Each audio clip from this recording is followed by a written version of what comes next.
Breaking alarming news. We just learned from the Department of Homeland Security that cartels are offering cash bounties for people who reveal the identity of ICE agents and other federal law enforcement personnel, and up to $50,000 for people to assassinate them. Coming up, I'll tell you how Governor Gavin Newsom just signed a dangerous new law that helps the cartels do all of this.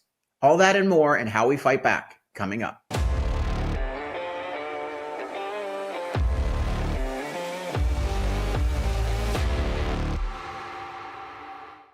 I'm Carl DeMaio, chairman of Reform California and a California state legislator, and we have breaking news from the U.S. Department of Homeland Security. And it really raises more concerns about a law that Governor Gavin Newsom just signed into effect that would ban ICE and other law enforcement members, whether it's federal or local. They exempt state, of course, because Newsom doesn't want to have his own security detail caught up in this. But it bans them from hiding their identity. And now we're hearing word from the Department of Homeland Security that the cartels involved in human trafficking want to get the identity of ICE agents, and they're willing to pay for it, $2,000 for the identity. And also, they're looking to give $50,000 bonuses for anyone who hurts, kidnaps, or assassinates ICE officials and senior government agents. Here is the official advisory, and it's focusing right now in Chicago.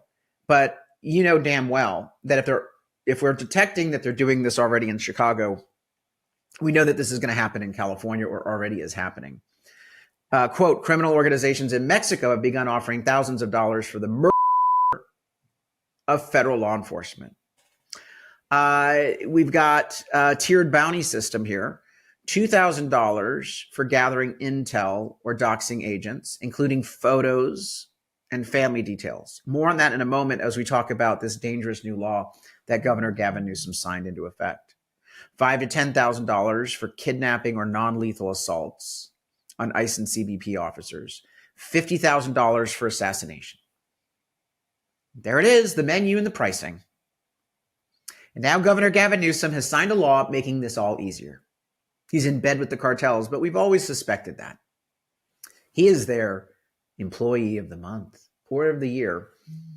Here is the bill.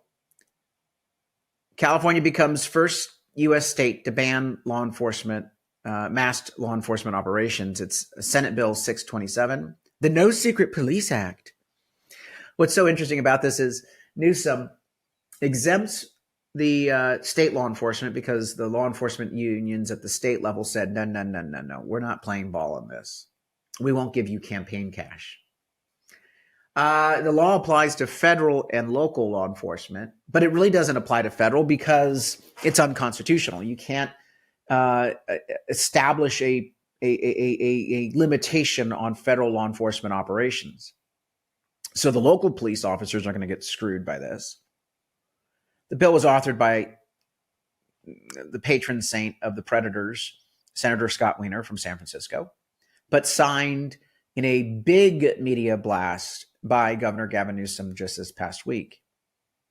What it basically says is if a federal law enforcement officer or local law enforcement officer is concerned about being doxxed and wants to shield their identity, or needs to shield their identity because of the operation they're in, it's against the law. It's a crime. You're criminalizing something that is a matter of routine practice in other states. In other words, you're making it harder for law enforcement to do their jobs. You're putting their lives at risk. You're putting them in legal jeopardy. Hey, but it's another day at the office for Gavin Newsom because that crap has been exactly standard practice for him. We know that ICE needs the identity of the cartels needs the identity of these people. They're targeting and doxing these people for harassment, intimidation, and potentially worse, violence. And Gavin Newsom's law just made it easier. I'm calling on Gavin Newsom to immediately rescind the law. Announce that you're not going to enforce it. call the legislature to repeal it. But he won't. He doesn't care who gets hurt. He's grandstanding.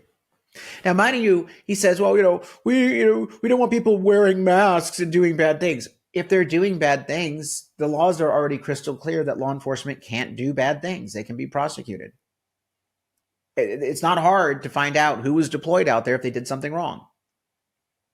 No, he's doing it to bully them and intimidate them and grandstand and put chum in the water for the voters that don't like ICE. It's shameful. This guy is absolutely a piece of you-know-what. But here we are with bounties being offered for the identity of ICE agents and other federal law enforcement operating in the United States. You don't have to accept this crap anymore. I believe that we're at a tipping point when voters, common sense voters, fair-minded voters hear about the bill and then are told about the cartels very shortly after Newsom signing the law, starting to offer these cash bounties. They can put the equation together. They can understand how reckless Newsom has been. And God forbid if someone gets hurt, blood is on his hands, but he doesn't care. I mean, take a look at the crime wave in California. Crime victims are piling up, and he didn't do anything, nor did the other Democrats, for year after year after year. We, the people, had to do it by collecting 1 million signatures and putting Prop 36 on the ballot, the Make Crime Illegal Again initiative that voters overwhelmingly passed in 2024. We believe that we need another crime fighting package put on the ballot, dealing with the early release of criminals from prison, and also safeguarding the tools for prosecutors and police so that you don't have this sort of nonsense happening to impede their operations just designed to keep you safe. I also believe we need to throw some of these SOBs out of office. Anyone who voted for this bill, SB 627, needs to be targeted in their election for defeat. And we've got a list of bad votes that a lot of these people have cast, and we're going after the most vulnerable ones. We're picking our targets, the winnable seats, recruiting, training, mentoring, and endorsing candidates. But to do all that, we need your help. So go to Ground Zero in our fight to take back California, reformcalifornia.org. There's the website. Do 3 things. Number 1, sign up at the bottom of the website so you are tethered into our growing movement to take back the state. We do rallies up and down the state of California, and I'd like to see you at one of our upcoming rallies. During this coming month, we have a ton of events all throughout the state as part of our California Voter ID Initiative signature drive, as well as our No on Prop 50 campaign. So check it out on that website, reformcalifornia.org/events. And then finally, what I want you to do is chip in a contribution. We need gas in the tank to fuel our movement, to recruit, train, mentor, and support candidates, and to fight for voter ID, put good ballot measures on the ballot like the Make Crime Illegal Again initiative. We can take back California, but we need your help. Until next time, I'm Carl DeMaio, Chairman of Reform California and a California State Representative. Thanks for watching, and I hope you enjoyed this episode. But before you click away, please subscribe to this channel and click that notification button so you get updated when we post new episodes. Plus, like this video and share it with your friends so that we can help spread our message across the state. Reform California with Carl DeMaio is paid for by Carl DeMaio for State Assembly.